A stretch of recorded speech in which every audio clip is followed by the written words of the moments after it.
আগে খাওয়া শুরু করে তারপরে বলি, হ্যালো গাইজ, এই কলা 2 টাকা 88 পয়সা করে পিস পড়ছে। চিন্তা করলাম যেহেতু এই কলাগুলা আপনার প্রতি পিস 2 টাকা 88 পয়সা, আর আমি সিদ্ধান্ত নিছি যে সকালে হচ্ছে 4টা, দুপুরে 4টা, আর এই টাইমে আর 4টা, প্রতিদিন 12টা কলা খাই। কিন্তু সেটা করার মতো আর আমাকে তো কেউ ভিডিও করে দেয় না। আমি আমার নিজের ভিডিও আমি নিজে করি, একা একাই ভিডিও করি আর একা একাই আপনাদের কাছে শেয়ার করি।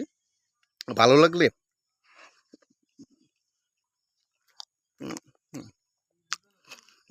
লাগলে আপনারা পাশে থেকে আমার খাওয়াগুলো দেখবেন আর ভিডিওগুলো আমাকে শেয়ার করে দিবেন। অনেক মিষ্টি, প্রতিটা পিসেই 2 টাকা 2.5 টাকা করে কলা। ভালো থাকবেন, পাশে থাকবেন।